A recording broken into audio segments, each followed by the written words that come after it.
O sea, ahí vamos a tratar cuáles son las competencias para el buen desempeño del docente. Y le estaba comentando ahora al doctor Vázquez, bueno, la coincidencia de aspectos, o sea, la coincidencia en la concepción que habían compartido todos ustedes en relación a esto. Y bueno, lo que voy a presentarles es una, vamos a decir que es una integración de todo lo dicho. En mi primer lugar, pienso que el docente debe tener, ante todo, competencias didácticas. ¿Y cuáles son aquellas a lo que llamamos competencias didácticas? Yo diría que al conjunto de habilidades, al dominio.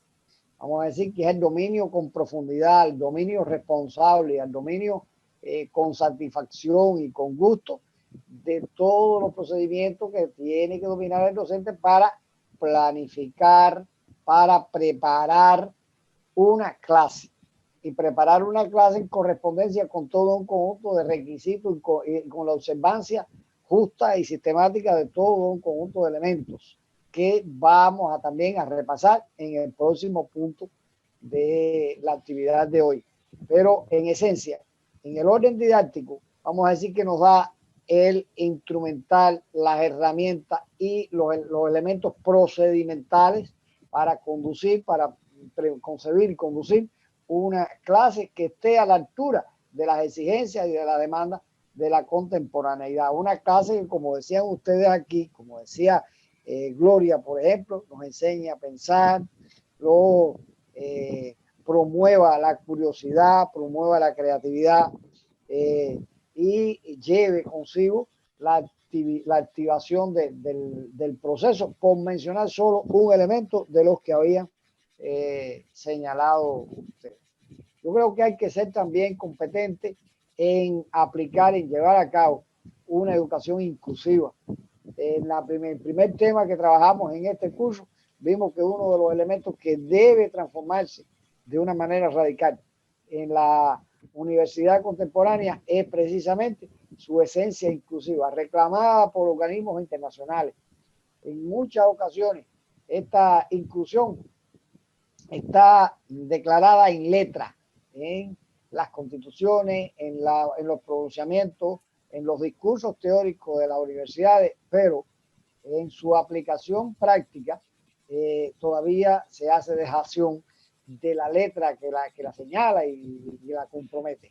Y en el sentido de lo que estamos hablando es que el docente en el orden individual, tenga en sí ya adquiridas, consolidadas, todo también un arsenal de actuación para propiciar y para favorecer la atención a todos con un sentido de inclusión, con un sentido de aceptación, independientemente de las preferencias, de los elementos de carácter social, de carácter de procedencia, que en algunas ocasiones pueden convertirse en barreras discriminatorias. El docente de hoy tiene que brindar un proceso, tiene que concebir un proceso y tiene que gestionar un proceso que sea crecientemente inclusivo, con garantías y con satisfacción, además de hacerlo y llevarlo a cabo y realizarlo de esa manera. Tiene que fomentar relaciones de apoyo. Y cuando hablamos de relaciones de apoyo, nos referimos a todos los elementos, vamos a decir, del interior de las universidades que pueden convertirse en factores confluyentes, en brindar un proceso de formación del profesional lo más integral posible, lo más coherente posible. Pero si nos alejamos un poco de la universidad, vamos a niveles educativos precedentes, entonces localizamos sin ningún lugar a duda a relaciones de apoyo que tiene que tener el docente con la familia, que tiene que tener el docente con determinadas instituciones culturales, científicas, que puedan existir en el espacio social que están enclavadas las instituciones educativas, y que sin ningún lugar a dudas tenemos que encontrar allí puntos para complementar, para actualizar y para añadir valores al proceso de formación que tenemos. Yo les coloqué aquí un pensamiento de Yo creo que es de los más grandes educadores, por lo menos de la contemporaneidad, a mi modo de ver, es el más grande educador latinoamericano, Paulo Freire, donde dice que la educación no transforma mucho, pero que la educación cambia a las personas y que las personas cambian, o sea, son las que van a transformar el mundo. Yo creo que es un sentido muy práctico, muy realista de admitir que el cambio va a comenzar por nosotros. Yo lo traje acá a colación para trabajarlo con ustedes en el sentido también de ver la transformación en el docente. El docente puede estar claro, colega, yo insisto en eso, puede estar informado, puede estar actualizado de las últimas novedades que existan en las ciencias de la educación y de lo que se publica y lo que se dice. Pero va a traicionar el discurso en la misma medida en que su práctica haga dejación o que su práctica demuestre un distanciamiento de lo que dice la teoría y de lo que aplica en el aula. Entonces, tenemos que empezar por transformar nosotros mismos nuestro modo de actuación y hacerlo tendente cada día más a un docente que perfeccione, que se esfuerce y que haga, o sea, se transforme a sí mismo para que esto sea una transformación directa a las personas con las que nosotros trabajamos, nuestros estudiantes. En la lámina siguiente estamos presentando 3 otras competencias. Realmente hablo de una que ustedes no me mencionaron, pero me parece que es muy importante, aunque una creo que fue María Eugenia que habló del bullying. Yo creo que los docentes tenemos que tener la competencia para poder lidiar con conflictos y poder propiciar soluciones favorables a los conflictos que se den, tanto en nuestro radio de acción profesional, digamos, en las relaciones con otros docentes, en las relaciones con los directivos que tenemos en nuestras instituciones educativas y en las relaciones, por supuesto, con los estudiantes, con los familiares de los estudiantes. Este espectro o esta esfera relacional es una fuente, no podemos negarlo, es una fuente donde se pueden presentar contradicciones y momentos y puntos críticos.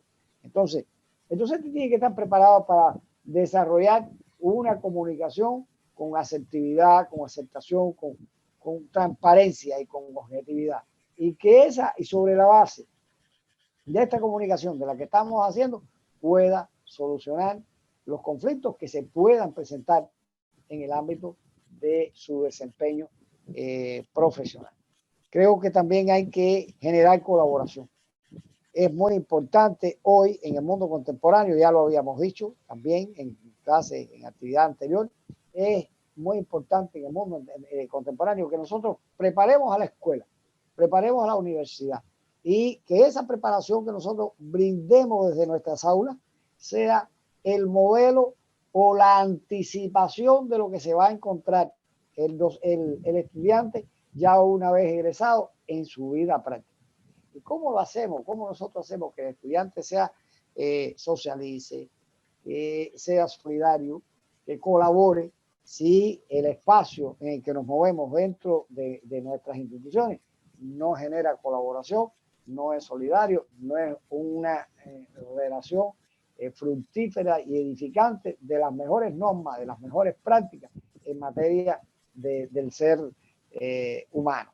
Yo creo que en este sentido tenemos que tener esa competencia, pensar la colaboración y direccionar la colaboración desde nuestra actividad docente, desde espacios virtuales, desde espacios presenciales, pero no puede pasar ninguna actividad sin que nosotros utilicemos las propias metodologías de las que hemos estado conversando y de las que hemos estado compartiendo con ustedes. Son un espacio excelente para facilitar y para propiciar la colaboración. El trabajo multidisciplinario creo que también es otro de los elementos más importantes en este sentido. Yo creo y remito una vez más al libro, creo que más adelante vamos a hacer alusión nuevamente a él, al libro de Edgar Morin, o sea, los 7 saberes necesarios para la educación del futuro. Y en los 7 saberes necesarios para la educación del futuro, Edgar Morán habla de niveles en materia de las relaciones disciplinares.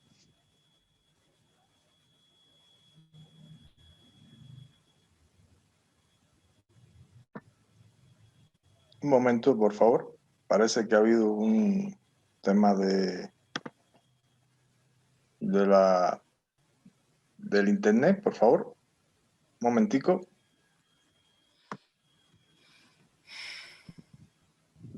Donde se favorece, ante todo, la ciencia, donde se favorece el conocimiento y se favorece los elementos de los que estamos hablando, de las relaciones en este orden. Entonces, acá le puse nuevamente una alusión al pensamiento de Philippe Lirieux, donde dice que yo pienso cada vez más que debe pasar de ser cara a cara a ser codo con codo. O sea, ¿cuál va a ser las relaciones de los docentes con los estudiantes? Bueno, esto que está aquí. Recuerden que hace unos minutos yo les leía a ustedes que según Enrique José Barona, el docente debía enseñar a trabajar, debía enseñar a investigar. ¿Cómo lo va a hacer? ¿Mediante un discurso? No, el discurso a veces nos puede fallar. La mejor manera es la práctica, el modo de actuación, que el modo de actuación sea un ejemplarizante y sea vivo, sea motivador. Entonces, en ese orden es que se está refiriendo este educador francés a lo que nosotros debiéramos hacer con los estudiantes en materia relacional y que esa relación sea lo más fecunda posible para fomentar un proceso y que ese proceso sea efectivo, sea pertinente y de calidad. En la siguiente lámina estamos hablando de la competencia para la tutoría y en la competencia para ser guía. Fíjense que ya saltamos convenientemente los colegas que hablaron del término y utilizaron el término muy atinadamente de guía para definir el rol, la responsabilidad del maestro en la contemporaneidad. Pero quien dice guía, y Barona hay uno, ahora no vamos a volver a él, hay uno de los textos de Barona que dice, él señala de quien dice guía, dice el que ha recorrido más camino, el que ha ido más lejos.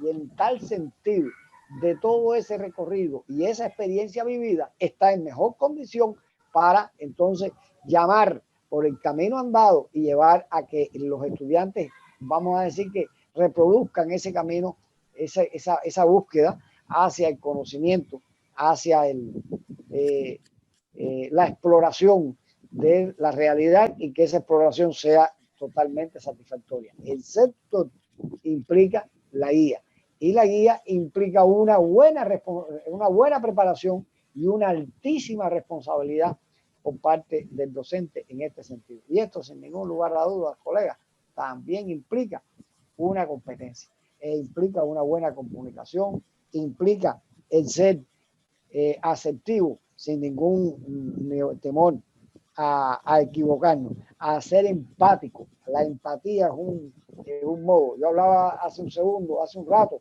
de la inteligencia emocional. O sea, es sencillamente la posibilidad, el despliegue que tiene que tener el docente para comunicarse, para atraer, para ser convincente, para ser auténtico en ese sentido.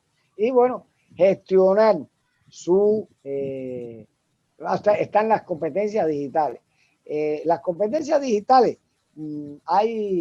sé que ustedes lo van a tratar más adelante, pero sí les puedo adelantar que el Instituto de Formación y Perfeccionamiento del Personal de los Profesores en España es de las experiencias que hemos visto nosotros con un nivel más aceptado de precisión en este sentido, de definición de un conjunto de competencias donde están hablando de toda una dinámica, y esa dinámica lleva al empleo serio, responsable, riguroso de la virtualidad en poder orientarse, en poder encontrar la información, en poder clasificar, procesar, atesorar la información a la que accedemos y por supuesto manejar todo esto con todo rigor, y con todo respeto. Estas competencias digitales ustedes las van a estar trabajando más adelante, pero sí, el docente contemporáneo no puede pasar para tener un desempeño exitoso de tener bien consolidada un conjunto de competencias digitales, porque es lo que le permite su actuación en ambientes virtuales de formación. Y debe estar entonces estar al tanto, como ustedes bien dijeron ahí, en las novedades que existen en materia de tecnología, del uso de las plataformas. Hoy está fuera de su tiempo un docente que no pueda utilizar esto convenientemente. Y además está muy asociada con la siguiente competencia y con la que está anotada ahí, con la que cerramos, que es gestionar su propia formación, o sea, su propia formación de manera continua. Usted tiene que formarse, tiene que prepararse, tiene que actualizarse. Y para actualizarse y estar al tanto con los elementos vitales que requiere el ejercicio de su profesión, requiere el utilizar, tener estas competencias bien desarrolladas, bien ajustadas al entorno y a sus necesidades y a sus demandas que la profesión le impone y que la sociedad también le señala. O sea, gestionar la formación continua de nosotros mismos es una competencia necesaria. Y en este orden de que estamos hablando, del uso de las plataformas, hoy, colegas, todo el ambiente de la virtualidad se transforma, se moderniza de manera vertiginosa. Si no tenemos ya nosotros incorporados, tenemos convenientemente adquirido las habilidades para actualizarnos e incorporar esto a nuestro modo de acción, reitero, mi idea es que nos quedamos fuera de nuestro tiempo y entonces pasamos a perder pertinencia y calidad en nuestro desempeño. Estas son, a mi modo de ver, yo les nombré 9 competencias que integran en buena medida los elementos que ustedes han señalado y que ustedes muy atinadamente estuvieron a bien compartir entre todos en el primer momento del encuentro de hoy. Pasamos entonces al segundo punto y último momento del tema de hoy. Algunos consejos para los profesores para la aplicación de las metodologías activas en la práctica docente de la educación superior contemporánea. Entonces, aquí voy a compartir con ustedes un conjunto de consejos, le llamé consejos, a partir de, vamos a decir, de la idea de sistematizar lo que en algún momento hemos podido también ir obteniendo de nuestra experiencia práctica, confrontado a la revisión de la literatura más actualizada, a los resultados de investigaciones realizadas en este campo y poder entonces decirle sobre todo a los docentes jóvenes que se inician en la docencia de la educación superior, cuáles serían las líneas en las que tiene que prepararse, en las que tiene que trabajar y en las que tiene que perfeccionar su desempeño. Entonces, la siguiente lámina, empezamos con la primera idea. La primera, no, nosotros pensamos que es determinar con claridad el objetivo o los objetivos de la clase que usted va a impartir. Miren, la didáctica, o sea, utilizándola nosotros como una herramienta y como un elemento técnico que nos permite tener una concepción y además llevar a cabo sobre la base de una concepción correcta, un proceso a la altura de nuestras necesidades y a la altura de las expectativas de nuestros estudiantes, nos señala que dentro de los componentes del proceso de enseñanza-aprendizaje, vamos a decir que el componente rector, sin ningún lugar a duda, es el objetivo. Porque el objetivo señala el nivel de aspiración que nosotros del que vamos a partir. Entonces nosotros podemos tener un volumen grande de contenido, un contenido que sea significativo, etcétera, etcétera. Más otros elementos añadidos. Pero si nosotros a esto no le ponemos nombre, a dónde queremos llegar, qué queremos lograr, ¿Qué queremos que los estudiantes al final del tema, al final de la clase, al final del tema, al final del semestre, del año, sean capaces de hacer? Nosotros no podemos organizar un proceso riguroso, un proceso bien responsable y bien concebido. Lo primero, por eso insisto, es la idea de determinar con claridad qué es lo que queremos, hacia dónde vamos, establecer correctamente nuestro nivel de aspiración. Y esto nos lo brinda el objetivo, insisto, como categoría rectora. Ahora, teniendo el objetivo bien preciso, ya entonces nosotros podemos pensar, para cumplir este objetivo, qué contenidos debo trabajar, qué contenido es necesario transmitir, en qué hay que hacer más énfasis. Después ya veremos el cómo. Ahora tenemos el qué, ¿no? Aquí el objetivo nos señala hacia dónde vamos, para dónde vamos. Esa es la finalidad.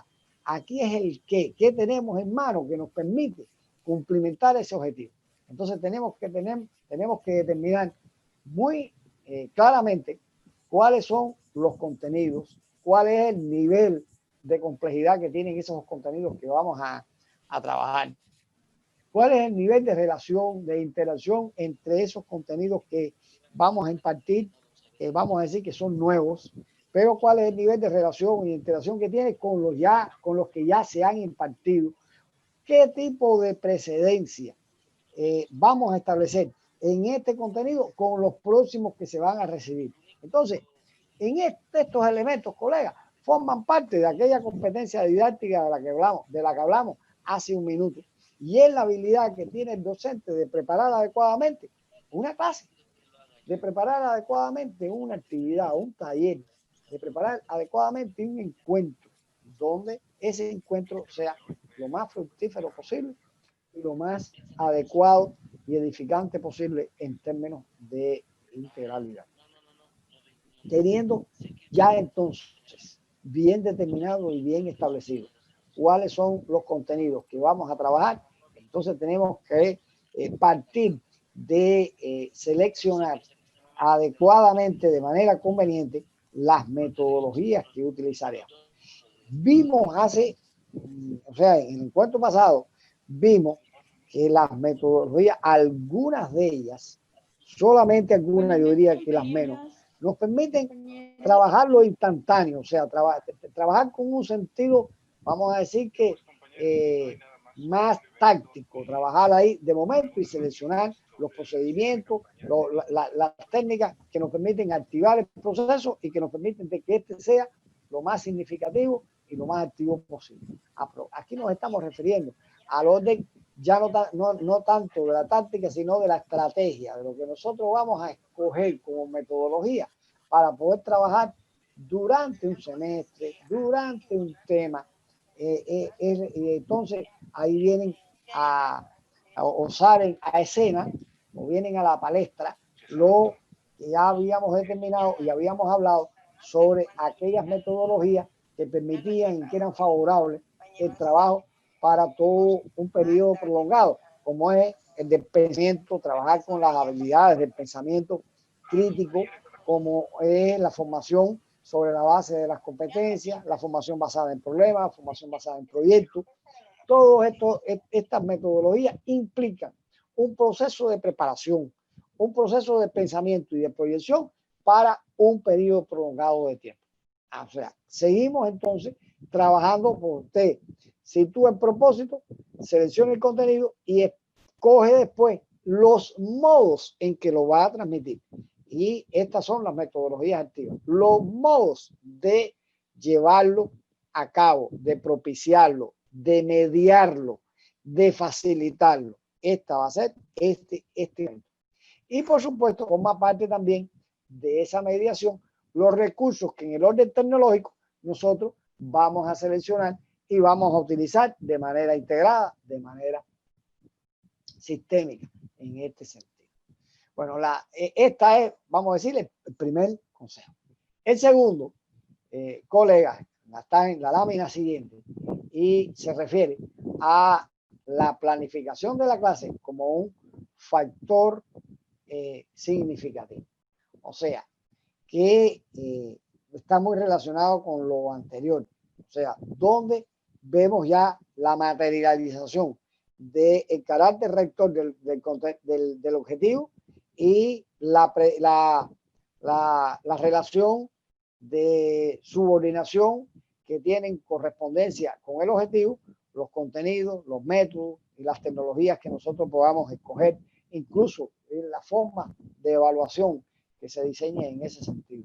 Bueno, en la planificación de la clase, nosotros tenemos que verla siempre con, yo le decía aquí, con una concepción integrada y coherente de las ciencias de la educación, como elemento que nos va, o como conjunto de elementos que nos van a propiciar el empleo certero, el empleo adecuado de los recursos que nosotros necesitamos.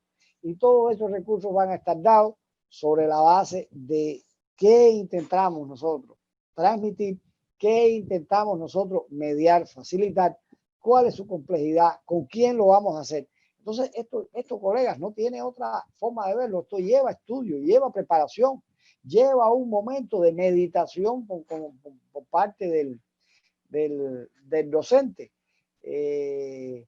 Ya no recuerdo si fue a ustedes a quien les hablé un educador de la etapa, un notorio educador de la etapa de la extinta Unión Soviética, que se llamaba este hombre Vasily Sujaminsky, un hombre verdaderamente genial, y fue capaz de escribir sus obras sobre la base de lo que él, con su colectivo pedagógico, hicieron de una manera fresca, creativa, sin recurrir vamos a decir que a la repetición de lo que otros ya habían dicho y lo que otros habían sistematizado. Crearon yo diría que un modelo pedagógico muy fresco, muy renovado, con muchísima creatividad, donde en la escuela de Sujaminsky los niños, o sea, una escuela primaria, secundaria, los niños de a nivel de primaria y secundaria, los niños aprendían jugando, se relacionaban mucho, hacían muchas actividades al aire libre, o sea, cosas que hoy vemos nosotros como novedad. Este hombre pudo insuflar en su colectivo pedagógico vamos a decir que el espíritu suficiente de innovación, de búsqueda y de creatividad para que hubiera un proceso con este carácter que les estoy diciendo. Pero les hice esta breve referencia para subrayar una cosa que señaló una vez que lo leí y me ha hecho pensar muchísimo. Dijo Sujaminsky que la principal divisa de un educador o del trabajo de un educador es el tiempo libre. Si un educador, si un profesional de educación, un profesor no tiene tiempo libre, no puede dedicar, no tiene espacio entonces para esto de lo que estamos hablando aquí.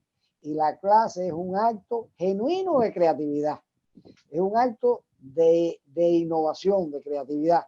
Pero si el profesor no tiene tiempo para trabajar con las distintas fuentes, para concebir el método más adecuado, los ejercicios, las situaciones de aprendizaje con un sentido desarrollador, con un sentido de propiciar creatividad, de propiciar innovación, realmente va a ser pura repetición y puro acto mecánico lo que vamos a tener. O sea, el docente florece cuando tiene, y su labor florece cuando viene de un ámbito en que ha tenido, insisto, ocasión de preparar muy bien su clase, de considerar muy bien todo lo que requiere propiciar, para que también haya considerado cada uno de los procedimientos que va a seguir para que lleve a buen curso y a buen término el resultado de su trabajo. El siguiente, tercer consejo, yo lo resumo de esta manera. Es esencial que el docente conozca a sus estudiantes. Debe conocer a sus estudiantes. Aquí ustedes lo han señalado. O sea, varios de ustedes señalaron que era importante que se conociera a los estudiantes. Álvaro lo señaló Gloria, lo señaló María Eugenia, señaló la necesidad de que los estudiantes, o sea, que el profesor conociera muy bien a sus estudiantes. Alicia señaló también esto, conociera a sus estudiantes. Ahora, ¿a qué nos referimos nosotros con el elemento este de conocer a sus estudiantes? Que es importante que conozcan a los estudiantes. Bueno, miren, aquí yo le hice unas cuantas preguntas para que nos permiten pensar en eso. O sea, y estas preguntas pueden regir un proceso de búsqueda y, por supuesto, aparejado o condicionado de ese proceso de búsqueda, una sistematización de la información que se obtenga de esa búsqueda relacionada con los estudiantes. ¿Qué aprendizajes previos tienen los estudiantes? Nosotros tenemos que saber cuál es su historial. O sea, y cuando me refiero a historiales, me refiero a los elementos metacognitivos de lo que el estudiante trae. ¿Cuál es su repertorio cultural, dicho de otra manera? ¿Cuál es la plataforma cultural que tienen nuestros estudiantes? Yo, con los estudiantes que están en pregrado, desde hace algún tiempo acá, me dedico en los primeros encuentros a explorar cuáles son los hábitos de lectura. Aquellos que leen, ¿qué cosa es lo que leen?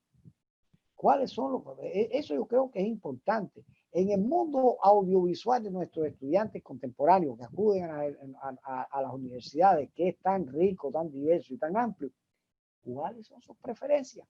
Y eso nos va a decir, esto nos va a elementos, nos va a datos para saber quién está ahí, qué expectativas trae y cuál, insisto, es su repertorio cultural. Al mismo tiempo que es importante saber cómo ellos aprenden, a qué recursos apelan ellos cuando tienen que aprenderse algo, cuando tienen que adquirir algo en distintas asignaturas. ¿Cómo lo hacen? Eso es importante que nosotros lo tengamos bien establecido. ¿Qué estrategias emplean? Y por supuesto me refiero a las estrategias de aprendizaje. O sea, ¿cómo aprenden? ¿A qué estrategia? ¿A qué métodos? ¿A qué procedimientos? Ellos apelan cuando tienen que aprenderse algún contenido. ¿De qué forma los estudiantes organizan el contenido? Hay quien ni se detiene o no tiene conciencia de cuál es la organización que establece el contenido. El maestro le da una sugerencia o le hace una invitación a la búsqueda de la lectura y eso, y por ahí sigue. Y no, vamos a decir que no se detiene a establecer una relación entre lo nuevo que aprende con lo que ya ha aprendido y a establecer lazos, nexos, relaciones, verdaderos sistemas de conocimiento que le permitan tener una comprensión más integrada y compleja del mundo que les rodea, como es realmente el mundo, integrado y complejo, donde en muchas ocasiones las relaciones, las interacciones no están o no se manifiestan a simple vista y nosotros tenemos que explorarla, tenemos que darnos cuenta. ¿Cómo aplican nuestros estudiantes lo que saben? Yo aquí les anoté, insisto, estas preguntas para mover el pensamiento de ustedes, para movilizar el pensamiento de ustedes en el sentido de qué nosotros necesitamos y cómo necesitamos obtener esta información para poder trabajar con mayor profundidad, con mayor rigor y por supuesto incorporar esto como una competencia a nuestro desempeño. Esta competencia o estos elementos tienen que ver con la competencia que hablábamos hace un rato de educación en la diversidad, con la competencia didáctica. O sea, en muchos órdenes tiene implicación esto que estamos hablando. Y aquí a la derecha aprovecho también para comentarles lo beneficioso que sería que ustedes pudieran consultar. Este libro está así, ustedes escriben su título en un buscador de internet y lo pueden descargar, está libre de la descarga, es una obra, bueno, tiene que consultarlo en inglés. Yo no he encontrado ediciones en español, pero es un libro que muy bueno, sería muy productivo que ustedes lo pudieran consultar en estos términos y más allá de lo que estamos hablando en este consejo. O sea, cómo aprenden nuestros estudiantes. Esto sería muy importante establecer. El cuarto consejo. Los estudiantes deben desarrollar recursos metacognitivos, actitudinales y procedimentales, practicar su integración y saber cómo aplicar lo aprendido. O sea, guarda muy estrecha relación este elemento que estamos mencionando aquí con lo que hace un segundo hablábamos en el consejo número 3. O sea, el conocimiento se va integrando al sistema que ya tenemos, vamos a decir que tenemos adquirido, en la misma medida en que nosotros seamos capaces de relacionar con lo ya aprendido, aplicar lo que hemos aprendido y actuar. O sea, que nos lleve también a actuar, que nos lleve a hacer. Y esta actuación y ese modo de hacer nos lo puede facilitar en una gran medida y de una forma muy satisfactoria la aplicación de las metodologías activas que nos lleven colaboración, que nos lleven práctica de investigación, que nos lleven a solucionar problemas. Estas metodologías facilitan mucho esto porque propician la aplicación, vamos a decir que la activación de determinados recursos en el orden subjetivo, en el orden individual, y que esos recursos van a estar identificados o relacionados con elementos cognitivos, actitudinales y los procedimientos que son necesarios para todo ello. En un video que ustedes lo pueden encontrar en YouTube, un video muy corto, que es una entrevista que le hacen a Tony Barnett, un experto de la Universidad de Harvard en relaciones a términos de educación y aprendizaje. Tony Barnett señala que una de las cosas que él considera esenciales, de los aprendizajes que él considera esenciales para el siglo XXI, él señala en este sentido elementos que se pueden catalogar o se pueden integrar en lo que él denomina la perseverancia. O sea, la perseverancia está en nuestra esfera, lo ubicamos en la esfera afectiva volitiva de la personalidad, y está vamos a decir que ceñido a el compromiso que realiza o que asume la persona consigo mismo de actuar en consecuencia, de ascender, de resolver el conflicto que se presente, la problemática que se presente, y ante todo usted favorecerse de su desarrollo como persona, integrarse a la sociedad y participar de la transformación de la sociedad. El ser perseverante tiene que ver también con nuestra capacidad de emprendimiento, con nuestra capacidad de situarnos metas y cumplirlas. Entonces, en este sentido, yo creo que esto es muy importante, que en el orden educativo nosotros tengamos esto claro. Y que el aula como laboratorio, como laboratorio social pueda reproducir, pueda integrar estos elementos necesarios. En el orden didáctico, aquí confrontamos también una situación que es una necesidad.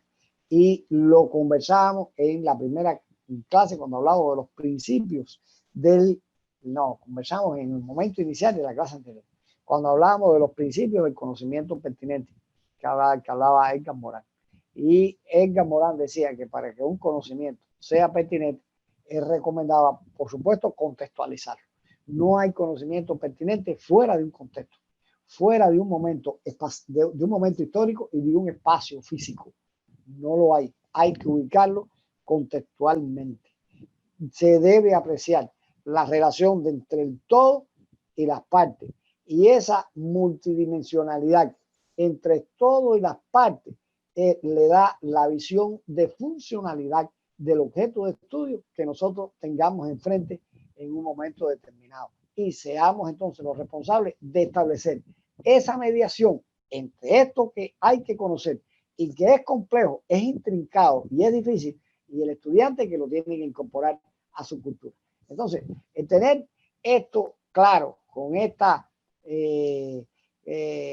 vamos a decir que con la necesidad, la comprensión que tiene que tener el docente, con la necesidad de hacerlo tangible, de hacerlo potable, de que esto tenemos que transmitirlo de la mejor manera, de la manera más más sencilla, sin que lo sencillo quiera decir facilismo, sino que lo sencillo esté reñido con la complejidad que impone este acto. Yo creo que esto tenemos que tener claro de que es un desafío para el docente contemporáneo. Este elemento de las cuestiones que resultan más difíciles y que nosotros debemos lograr en nuestras aulas con perseverancia y con dedicación. El quinto consejo: escoja adecuadamente el nivel de desempeño, de desempeño cognitivo. Esto es también muy interesante dominarlo y adentrarnos en la comprensión de estas problemáticas. Vamos a decir que las situaciones de aprendizaje, las situaciones de estudio, las problemáticas de estudio, los problemas que nosotros situamos al estudiante tienen que llevar implícito determinados propósitos, determinadas finalidades en materia de adquisición del contenido. ¿Cuáles son esas finalidades en materia de adquisición del contenido? Pueden ser de diferentes tipos o diferentes niveles de complejidad. Entonces, a esos niveles de complejidad es a lo que nosotros vamos a identificar como niveles de desempeño. Entonces, ¿qué ocurre? Que a veces nos quedamos en un nivel o nos contentamos con un nivel reproductivo. O sea, esto ocurre muchas veces en asignaturas de carácter teórico y con un diseño que ya tenemos ya entronizado por el paso de los años y que nos hemos ajustado a ese tipo de práctica. Bueno, resulta más sencillo para el docente decir, bueno, estudiense el capítulo tal de este libro y ahí sobre eso les voy a hacer una pregunta. O sea, el estudiante en buena medida recurrirá a una lectura y después la pregunta va a inquirir hasta qué punto él está en condiciones de reproducir o de traer y que él redacte aquello que leyó y que hoy está reproduciendo en una prueba, en un examen.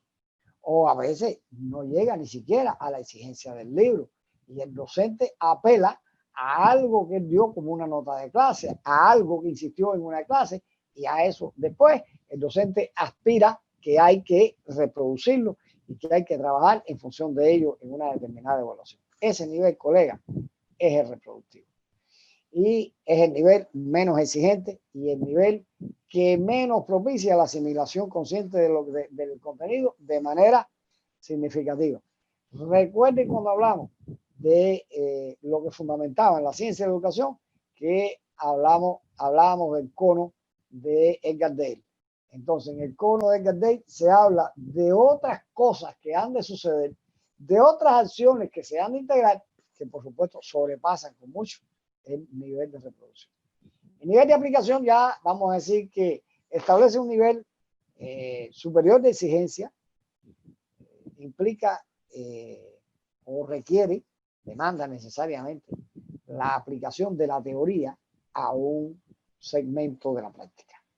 O sea, lo que hemos aprendido va a ser necesario que lo confrontemos con la práctica social, con la vida social. Y hay un nivel ahí de aplicación y esto es importante. O sea, ya aquí se pasa de la teoría a la práctica. Y por último, hay otros estudiosos, o sea, hay estudiosos de este tema que hablan de otros niveles de asimilación y por supuesto hablan de otros. O sea, yo me he concentrado en lo clásico: reproducción, aplicación y creación.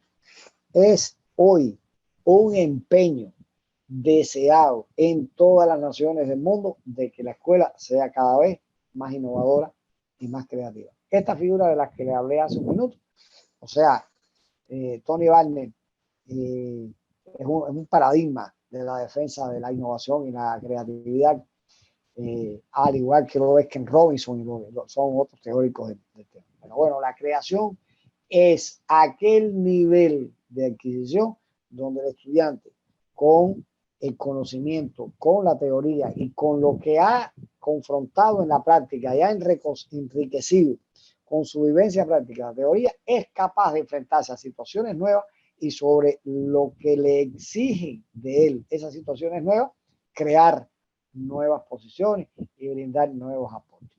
Yo les pongo ejemplos aquí al lado. Esos son los nombres de informes que se han hecho por laboratorios de evaluación de la calidad de la educación. En este caso aquí está el TERCE, que es propiamente latinoamericano, y está la prueba PISA, que se hace a nivel mundial, o sea, con los países que son signatarios de la OCDE. Se realiza las pruebas para, en ciencia, para los jóvenes en ciencia a lo largo y ancho de todo el mundo. Ambos informes nos dan a nosotros muchas herramientas y muchos elementos de cómo se trabaja y a qué se aspira en materia de adquisición y de aprendizaje si a niveles de desempeño se refiere. En la lámina siguiente yo traje un ejemplo. Por ejemplo, los niveles de desempeño de PISA. PISA trabaja con 6 niveles de desempeño. Y ustedes pueden ver aquí, yo tomé 3 para que ustedes tuvieran un ejemplito ahí, pudieran comprender esto perfectamente. O sea, ¿qué pueden hacer cada estudiante en eso, los estudiantes en cada uno de esos niveles? Y vean cómo el nivel 1, vamos a decir que la satisfacción de ese nivel o de una interrogante de ese nivel, propia de ese nivel, está, vamos a decir que en una reproducción muy limitada de un determinado conocimiento en un concepto, en un contexto dado. Pero vamos a decir que no requiere ni complejidad ni desafíos severos al pensamiento de los estudiantes. Es algo, insisto, muy elemental en materia de adquisición. En el segundo nivel ya los estudiantes tienen el conocimiento, vamos a decir, adecuado para proporcionar determinadas explicaciones en contextos que le pueden resultar familiar y pueden llegar a conclusiones, pero a un nivel que todavía no es para nada lo que se desea en materia de complejidad. Está en niveles simples. Y por último, este nivel 6 pretende que se le den soluciones a problemáticas de su ámbito de acción a partir de la experiencia que le ha ido dotando la escuela, pero que le ha ido dotando la escuela y que le ha enriquecido la vida.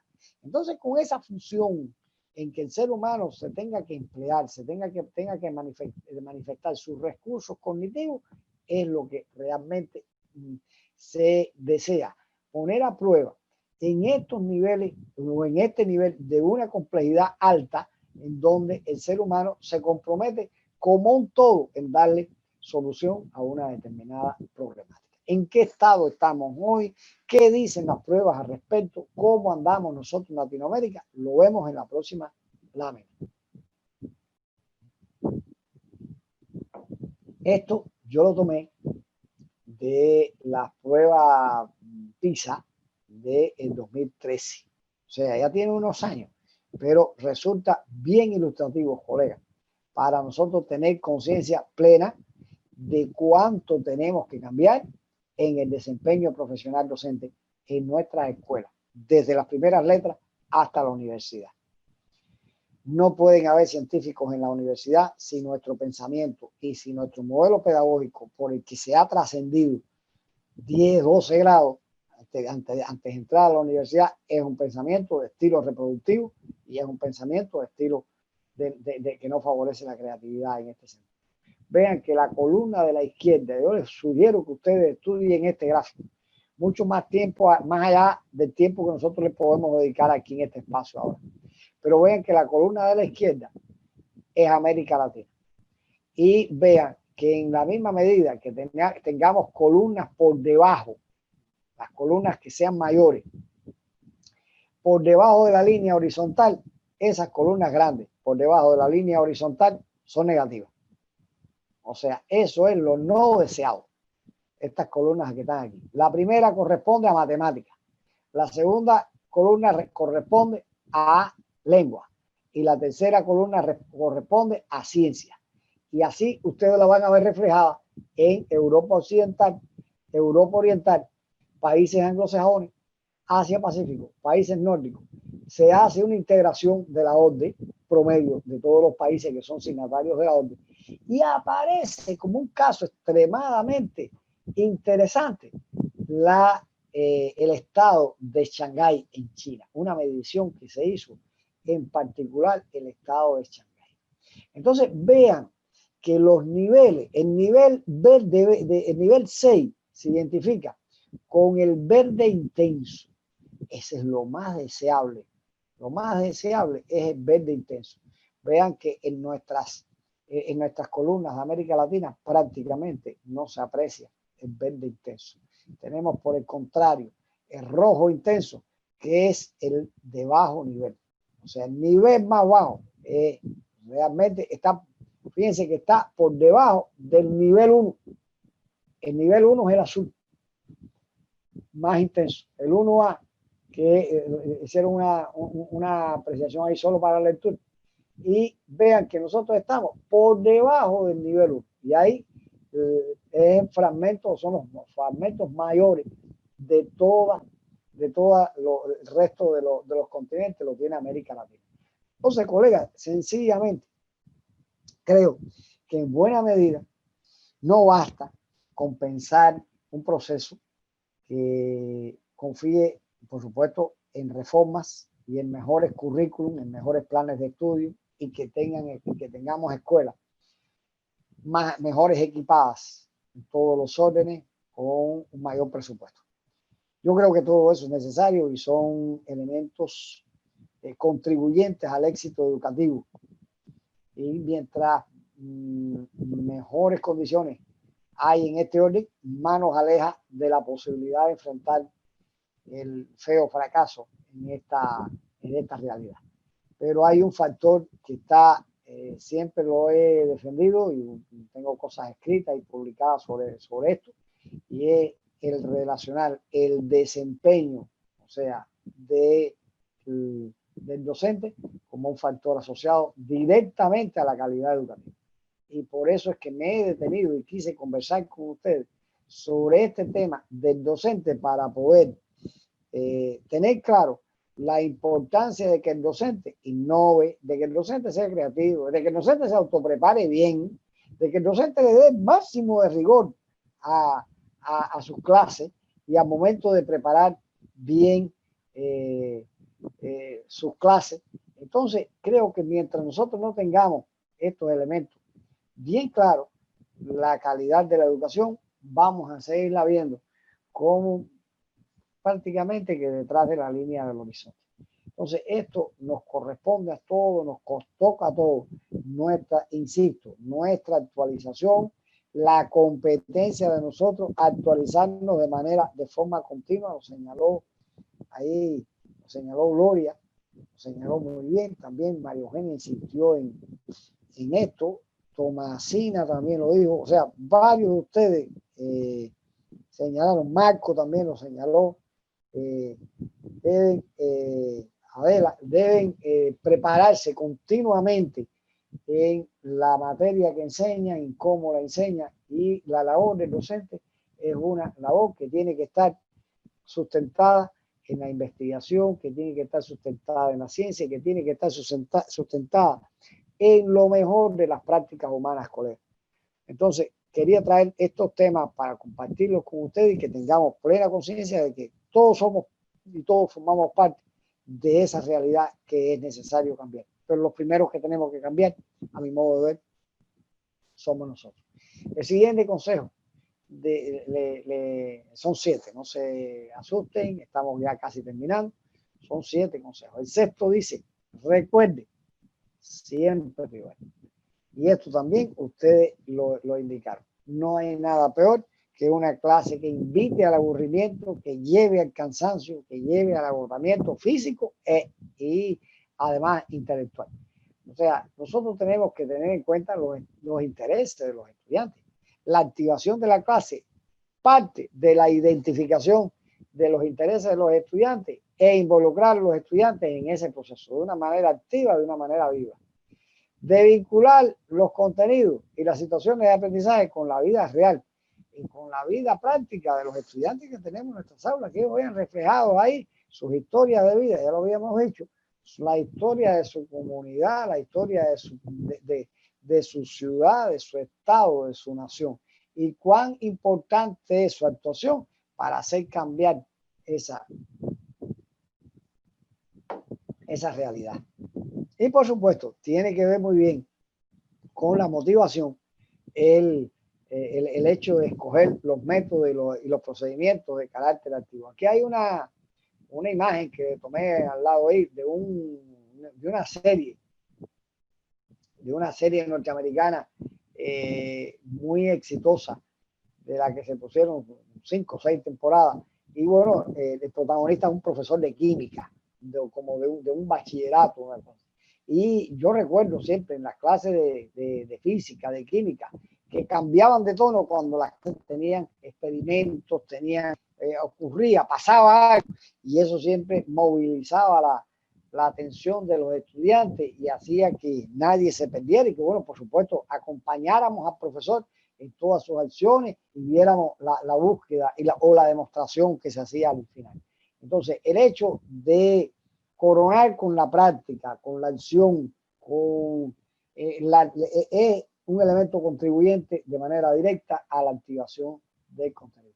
Y bueno, por supuesto, les añadí una frase del educador francés que nos lleva también a insistir en la responsabilidad del docente para provocar esas ansias, ese deseo de aprender que fecunda sin ningún lugar a duda los mejores y los más sólidos aprendizajes. Y el último de los consejos, el 7, estamos hablando de números mágicos, 7. El 7, el último consejo, habla de escoger adecuadamente los métodos y los procedimientos. Estamos precisamente de para el final, porque es el meollo de todo lo que estamos tratando, y estamos hablando de las metodologías activas. Entonces, vamos a escoger adecuadamente las metodologías activas, teniendo en cuenta, o sea, yo le puse aquí 3 elementos que son hoy de las cuestiones más reconocidas, más importantes hoy día, que urgentes en lo que habría que cambiar de la educación en todos nuestros espacios, desde la primaria hasta la universidad. Y el primero de ellos es aprender por sí. Es muy importante aprender por sí. Ustedes le llamaron de distintos modos. Puede ser como ustedes le llamaron, puede ser como está ahí. Pero la idea es que no nos puede faltar la idea de que sea un propósito correctamente logrado y demostrado por la vida de que un proceso, un objetivo logrado, el hecho de que el estudiante pueda pensar y que nosotros los enseñemos a pensar y que el enseñarlo a pensar lo lleve a conducirse de manera autónoma para aprender por sí. El aprendizaje y la educación es algo que se realiza durante toda la vida.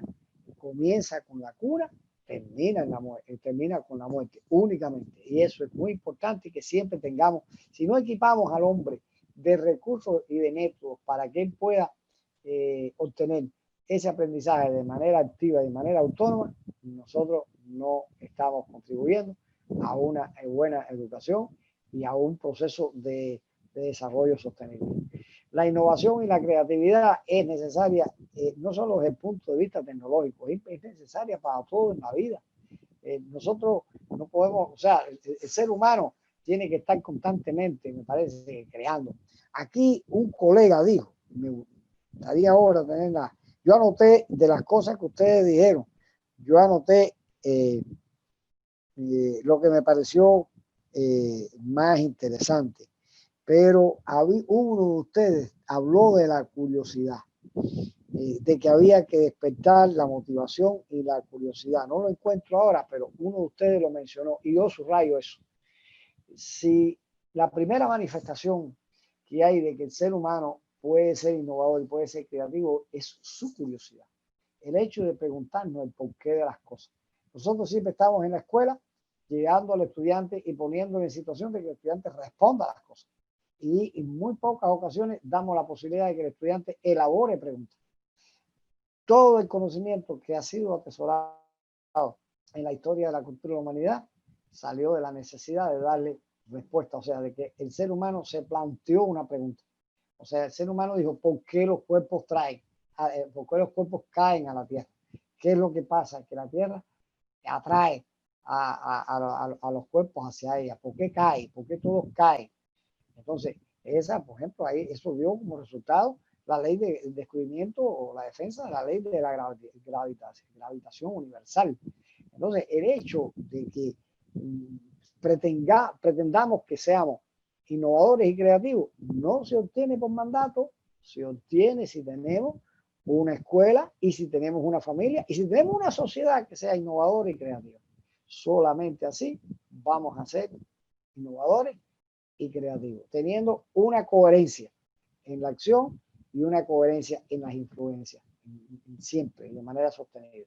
Y por supuesto, un pensamiento crítico hace mucha falta de tener un pensamiento crítico, sobre todo viviendo en un mundo donde hay tantas noticias falsas, donde hay tanta manipulación, donde por los medios nos engañan, nos manipulan, nos dicen realmente lo que quieren que ocurra, más que lo que está ocurriendo. Entonces nos llevan, son tendenciosos las noticias, incluso eso ya ha llegado a la ciencia y en muchas ocasiones hay revistas científicas que han divulgado cosas que no son para atraer la atención por distintas razones, pero el hecho es que nosotros tenemos que llevar al estudiante a que confronte con la realidad, a que busque varias fuentes. Lo decía también en la parte final del artículo de Humberto Eco, que en algún espacio que estaba hablando con el doctor Vázquez me decía que quería leerlo y bueno, si él lo tiene bien, lo puede compartir con ustedes si les interesa a ustedes ese artículo de Humberto Eco, que a mí me gusta tanto, es una cosa tan interesante y tan fresca de leer. Estos son, colegas, los 7 consejos que yo escogí para compartir con ustedes, intentando siempre provocar su pensamiento y provocar la superación de ustedes en ese sentido. Yo termino la actividad de hoy y por supuesto quedo pendiente de escuchar alguna pregunta, alguna consideración de ustedes al final, pero termino la actividad de hoy insistiendo en 2 ideas. La primera, la educación debe ir a donde va la vida. Si la educación pierde el rumbo, si la educación pierde el sentido de seguir el ritmo de la vida, nuestras escuelas y la formación humana estaría perdida. El segundo, vamos, y esto que está primero ahí arriba, esa frase sencilla, es una verdad tácita, una verdad extraordinaria, la escribió José Martí. Y esta segunda, bueno, se las propongo yo. El desempeño del docente y el empleo pertinente de métodos y procedimientos debe estar en constante reformulación, actualización y adecuación a las demandas de esa propia vida. Y al final les dejo esto también como sugerencia. Lo pueden compartir ustedes conmigo o pueden estar en contra. Yo les insisto en esto. También es algo de lo que estoy absolutamente convencido. La educación no es un propósito en sí, no es un objetivo en sí mismo. La educación es un camino y es un viaje que realiza el ser humano y el que se empeña en él durante toda la vida. O sea, contribuir a que ese viaje sea un viaje de descubrimientos, sea un viaje de brillantez y no un viaje de frustraciones y de lamentos. Eso depende también mucho de los maestros que tengamos en nuestras escuelas y depende también de nosotros. Eso es todo, estimados colegas. Con esto estoy terminando. Y bueno, queda pendiente por si existe algún comentario o algo que se desee compartir al final. Esto es lo que tenía para ustedes. Bueno, sí.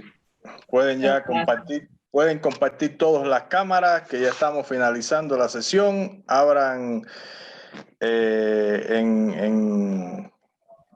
abran su, es decir, para que se vea en pantalla completa y escuchamos, como dice el doctor, sus comentarios, sus reflexiones. ¿Quién inicia?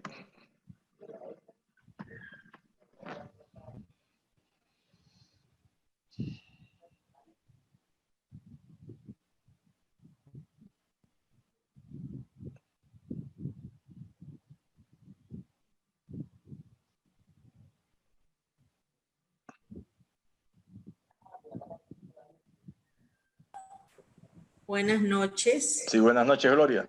Adelante.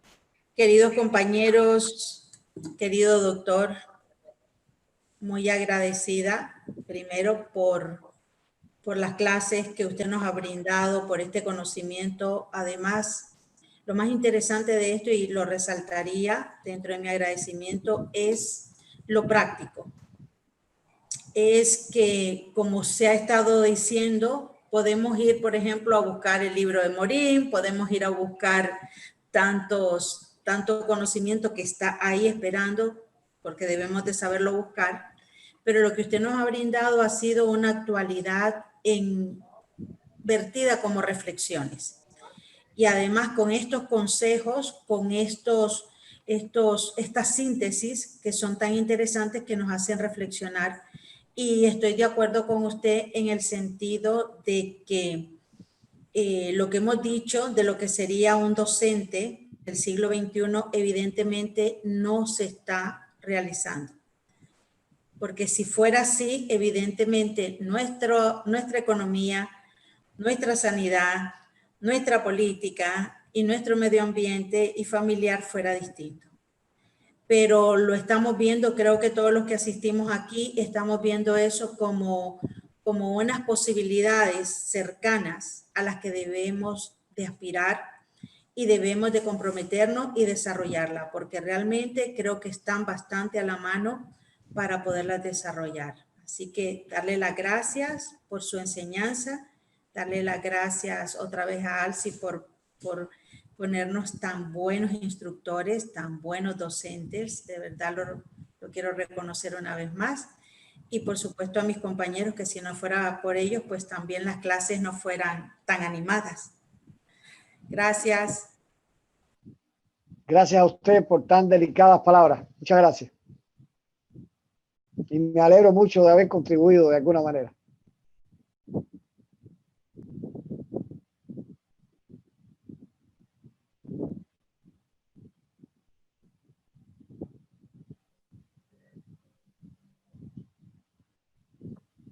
Está abierto, no voy a dirigir, cada cual exprese o pregunte o comente como parte también de cierre de la sesión. Hola, buenas noches. Hola, perdón. Buenas noches. Adelante. Hola, doctor, nuevamente. Bueno, compañeros, igual. Para mí fue grato la charla porque nos hizo ver más allá, ¿no?, de la escuela antigua, considerando la que existen. Tenemos el desafío como docentes de utilizar nuevas herramientas para poder enseñar a los alumnos, ¿no? No quedarnos con lo mismo y con lo mismo, traspasar las mismas formas de enseñar, no. Hay que innovar cada vez más. Tenemos que exigirnos nosotros cada vez mucho más, ¿sí?, para poder innovar en la enseñanza. Porque los jóvenes, los alumnos esperan cosas nuevas, cosas que les despierten la curiosidad de seguir aprendiendo. ¿Sí? Igual como usted decía, doctor, nuestra función también es dejar la pregunta a los alumnos que les genere la duda, la curiosidad, las ganas de seguir indagando sobre ese tema. No dárselo todo cocinado, solo tal vez darle nomás los indicios o lo que se quiere encontrar y ellos que directamente busquen, ¿no? Tal vez darle alguna herramienta, ¿sí? Porque ahora nosotros los docentes, de mi percepción, de mi experiencia, yo no quiero aportar con un granito de arena a los jóvenes. Con granitos de arena no se logra construir nada sólido. Yo quiero aportar a mis alumnos material de construcción. Yo quiero que un alumno me aporte ladrillo, otro alumno me aporte fierro, otro piedra, otro cemento. Con eso yo puedo generar algo que realmente que dure en el tiempo, estructuras fuertes. Pero granito no se logra nada, se puede desvanecer en el tiempo. Así que nosotros como docentes tenemos que aportar justamente cosas sólidas para que ese conocimiento mantenga el tiempo y tenga una utilidad buena. ¿ya? En esta nueva escuela del siglo XXI ya hay nuevas herramientas. Por ejemplo, el tema de programación neurolingüística, que nos ayuda bastante para saber cómo comunicarnos adecuadamente con nuestros alumnos. Tal vez son alumnos visuales que les gustan más el tema de dibujos, video, tal vez son más auditivos, ¿no? Que tal vez podemos enseñar con metodología de música, sonido, o kinestésico. Sí, eso también es un desafío para nosotros, aprender esas nuevas herramientas, Claro. para poder mejor comunicarnos, para poder conectarnos con el alumno. ¿Sí? Así que no es fácil ser docente. ¿Sí? No solo son desafíos que sigamos nosotros aprendiendo, innovando, creciendo permanentemente. Eso para mí es nuestra tarea como docentes y es también cosas que he rescatado de este módulo, doctor. Excelente, excelente. Muchas gracias, muy amable. Muchas gracias. Y perfectamente de acuerdo con usted.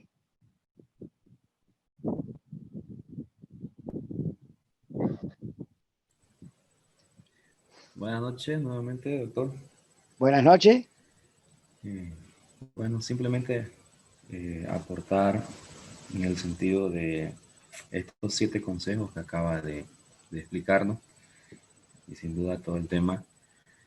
Creo que hoy por hoy debería estar siempre presente, ¿no?, en cada uno de nosotros, de los docentes, en el sentido de poder reconocer la situación actual en la que vivimos, ¿no?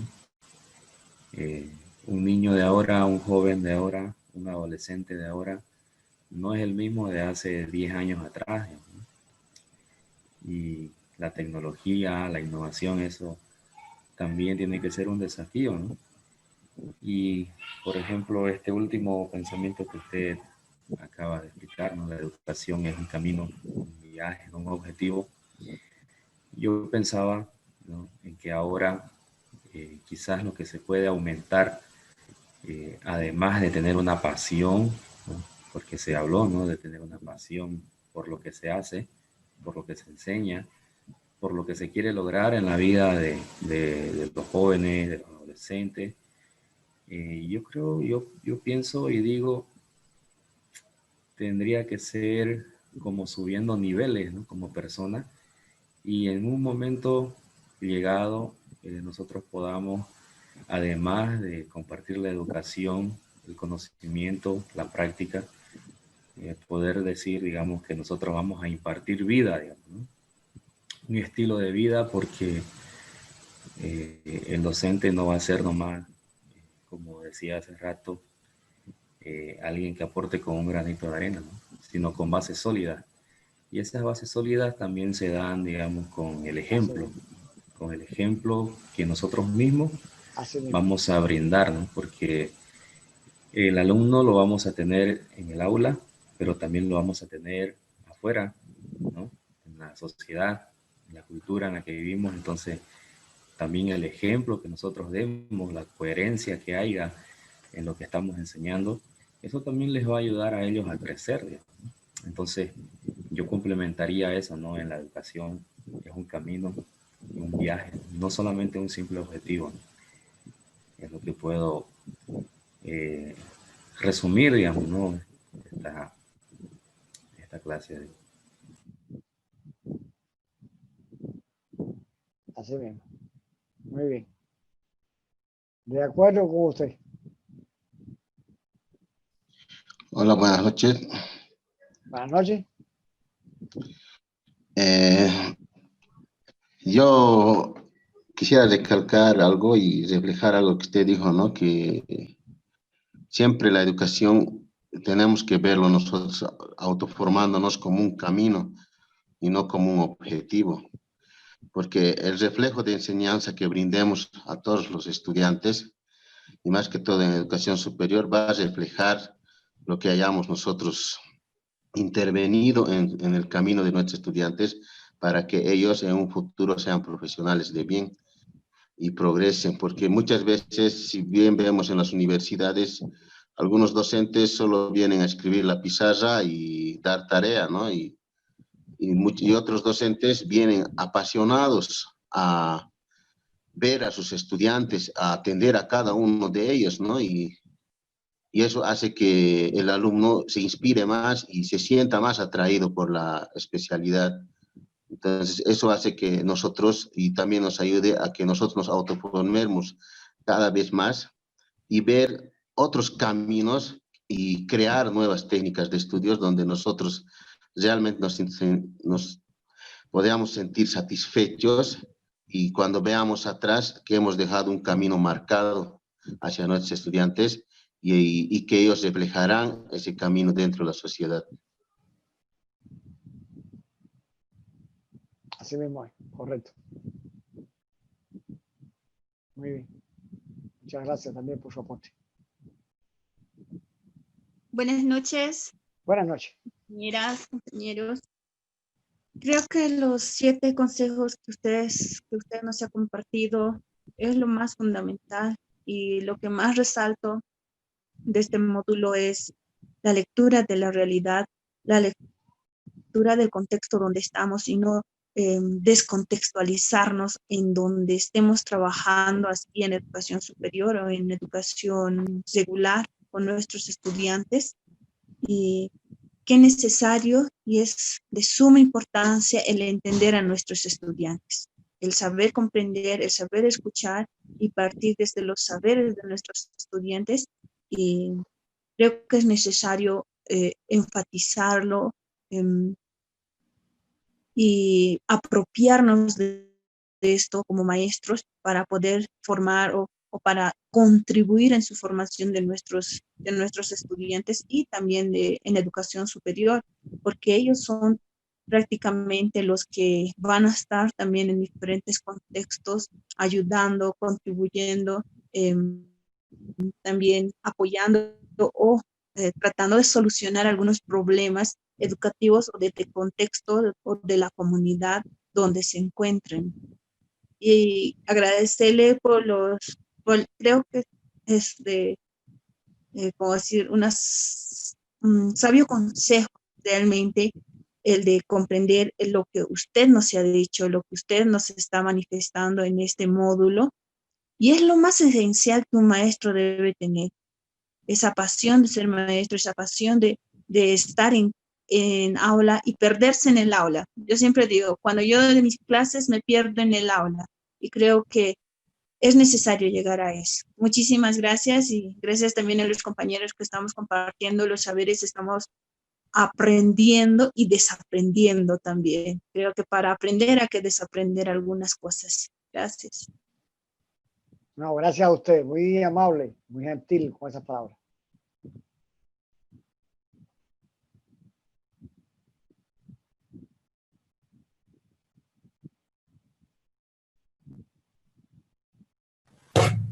Buenas noches, doctor. Yo simplemente decirle muchas gracias. Me encantó este módulo. Gracias a usted. muy amable por esas palabras. Buenas noches, doctor. Buenas noches. ¿Qué me habla? Habla tú. Ya. Buenas noches, compañeros. Buenas noches, doctor. Yo quiero agradecerles por toda la reflexión que hemos recibido cada uno, ¿no?, de nosotros. Yo estoy aprendiendo mucho de cada uno de los módulos. He aprendido reflexiones especialmente de este módulo que me ha llegado. He pensado demasiado, mucho, porque hay materias, temas, contenidos que a veces no realizamos en el curso. Por ejemplo, yo en mi materia yo trabajo más con los niños. Entonces, realizo más práctica y cada docente sabe cómo, entramos al aula, sabe cómo realizar su trabajo y las didácticas que usted, pero me ha hecho pensar demasiado todos los contenidos que nos ha hablado, me ha llegado a reflexionar. Yo quiero agradecerle mucho porque estoy retroalimentando mucho de esa información. Muchas gracias, doctor, por la clase que nos ha brindado. Gracias a usted. Gracias a usted y a todos los colegas. Buenas noches, ahora hablo yo. No, solamente, doctor, para agradecerle, realmente su clase ha sido muy motivadora y sobre todo muy esclarecedora para los que hace algún tiempo estamos en la docencia, ya sea universitaria y me imagino que también a nivel escolar. Creo que las perspectivas y los desafíos que tenemos los docentes de aquí en más son bastante grandes. Y creo que el desafío más importante es seguir adaptándonos a estas nuevas tecnologías, a estos nuevos paradigmas que la educación nos está presentando a partir de esta eventualidad y de esta situación que nos ha generado una crisis. Y creo que esto es lo rico que estamos ganando, ¿no? De una situación tan penosa, que es esta posibilidad de que desde nuestras casas estemos conversando y estemos escuchando a un docente de la calidad de usted que nos está enseñando muchísimo. Entonces, yo quisiera hacerle una pregunta a su criterio de usted. ¿Cuál sería el camino que deberían tomar las universidades para lograr este cambio en nuestras universidades? Mire, hace unos días invitaron y participé en un webinar que se hizo convocado por la Universidad Andrés Bello de Chile y me hicieron la misma pregunta que usted hace ahora. Pregunta interesante a la que puede tener muchísimas respuestas. Y de acuerdo al modo en que se piense, al modo que se concibe la función de las universidades, que se conciba la universidad integrada a la sociedad, que la sociedad también conciba sus universidades en función con las demandas del tiempo, de las demandas de cada una de las épocas. Yo creo que esto que ha sucedido ahora, este hecho que nos ha provocado la influencia negativa de la pandemia, en que por supuesto muchísimas personas han perdido la vida, o sea que no tiene compasión en el mundo con la pérdida de una humana, cuando pudo haber existido medicamento, cuando pudo haber existido la posibilidad de curar a alguien y darle esa vida, pero ha traído enseñanzas, ha traído, a mi modo de ver, experiencias que no puedo olvidar y no puedo ser la misma. La educación antes que la que ya evidentemente estamos confrontando en el periodo COVID y COVID. Yo sostengo que la universidad tiene que pasar a ser una universidad donde se integre de una manera mucho más armónica que había estado ocurriendo la virtualidad. O sea, que nosotros tenemos que enfrentar una docencia de mucha más responsabilidad para que sea pertinente y para que sea de calidad el ofrecimiento o la oferta educativa en términos de lo que hablan los informes de organizaciones internacionales, para que la oferta educativa sea verdaderamente viable y correspondiente con las demandas sociales y con la formación profesional que nosotros en definitiva entregamos a la sociedad. Esa sería, vamos a decir, que un primer punto de giro. O sea, hay que pensar un nuevo modelo de universidad. Y ese modo de universidad tiene que ser inclusivo, tiene que ser responsable, tiene que ser innovador, tiene que ser científica, tiene que ser humanista también esa universidad, pero tiene que partir de concebir su función dentro de la sociedad y su funcionamiento, más que su función, sino su funcionamiento de manera distinta a como se ha hecho hasta ahora. Y tiene que basarse, a mi modo de ver, en esto. Segundo elemento que tiene que cambiar es el desempeño del docente. Es otra de las cosas que tiene que cambiar porque vamos a decir que hay componente humano y los procesos no son abstractos. Los procesos los concebimos los seres humanos, los ejecutamos los seres humanos y los evaluamos nosotros. Entonces, con un docente que trabaje y que se desempeña a la usanza de 20 años atrás, no va a dar la respuesta satisfactoria que se requiere en este momento ahora. ¿Y qué se requiere en este momento? Investigación, que se requiere comprometimiento también, eticidad, se requiere todas esas cosas, pero todo eso pasa por un elemento común que es preparación, que es formación y que, insisto, es compromiso y es entrega a la sociedad. Y creo que hay un tercer elemento que es la otra cosa que nos da la clave. Yo siempre, o sea, tuve muchos años en la dirección de mi universidad y en la dirección de elementos que estaban relacionados con la investigación y el posgrado. Pero por mi conocimiento de la actividad, por lo que leo y por lo que nos dice la vida, a mi modo de ver, la investigación siempre yo la he catalogado como la columna vertebral de toda universidad. Si nosotros no tenemos universidades que investiguen y que tengan proyectos serios de investigación y con esa investigación demos respuesta a las necesidades que nos plantea la sociedad, nuestras universidades realmente no harían nada. O sea, para mí la investigación es lo que produce conocimiento y ese conocimiento alimenta, nutre a la formación de pregrado, a la extensión universitaria, al posgrado. ¿De dónde sale? La novedad sale de la investigación. ¿Qué publican? ¿Qué escriben nuestros docentes? Lo que sale de la investigación. O sea, yo fortaleciera las tres cosas. Les digo y repito y termino ya la idea. El modelo de universidad y de docencia y de formación. El desempeño del docente y revitalizar el rol y el significado y la atención que lleva, la concepción que lleva la investigación dentro de nuestras universidades. Esas tres cosas. Y en eso yo creo que la pandemia nos ha puesto en una posición privilegiada para entender que por ahí va la respuesta hacia el futuro.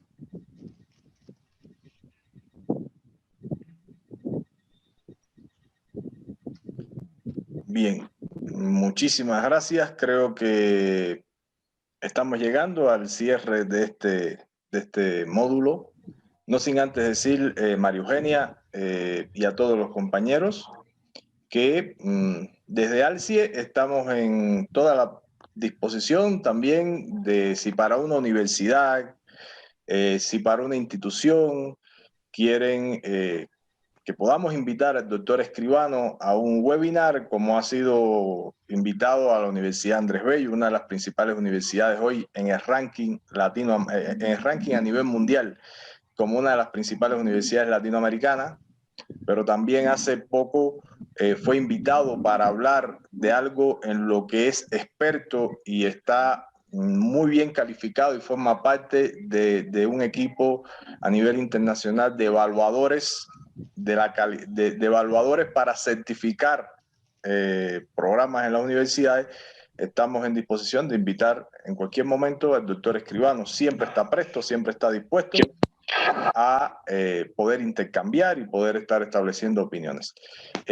Quiero darle las gracias primero a todos los participantes que hicieron posible este módulo y dar unos agradecimientos al doctor Escribano por haber transmitido de manera muy sencilla, de manera muy clara, de manera muy comprensiva, pero sobre todo con un alto rigor sobre evidencias científicas de lo que debe ser hoy el desempeño del docente en la educación universitaria contemporánea, integrando diferentes metodologías activas para transformar esta realidad que mostró de lo que hoy es América Latina en correspondencia con la calidad de la educación en el contexto internacional.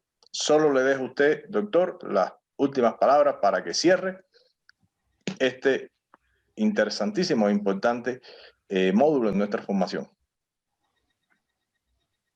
No, yo solamente, antes de ya despedirnos, por supuesto, en primer lugar, agradecer la atención prestada. Agradezco, reitero, mi satisfacción por haber escuchado las grandes palabras que han expresado todos los colegas que intervinieron, lo que ha expresado usted, un abrazo para usted, y comparto un fragmento de un poema que Ernest Hemingway toma de exergo en una de sus novelas principales, en novela de Adiós a las Más. Ernest Hemingway está a un poema de Stanley Merchant y dice, no preguntes por quién dobla la campana, también doblan por ti. Todo lo que he dicho esta noche tiene que ver con todo de nosotros, con todo nuestro desempeño, porque todos somos docentes. Y hacer nuestra voz mejor es una contribución a la calidad de la educación en nuestro contexto y a la América Latina. Así que buenas noches y un placer inmenso y un abrazo desde la Francia, desde Cuba, con un calor tremendo, a Bolivia con un frío calmado. Un abrazo. Aplausos. Gracias. Le damos aplausos desde la distancia. Todos te mandamos aplausos a miles de kilómetros, desde Panamá, desde Bolivia. Gracias. Gracias, gracias. Muchas gracias. Chao y nos estamos encontrando el próximo martes en nuevos módulos. Les vamos a estar compartiendo información organizacional la próxima semana, durante la semana. Un saludo y que tengan lindas noches y sobre todo, decisiones inteligentes el domingo a la hora de elegir quiénes nos van a representar. Éxitos en la vida. Chao, chao. Gracias, estimado doctor. Un cariño y un fuerte abrazo para todos. Chao, chao. Igual para ustedes. Chao.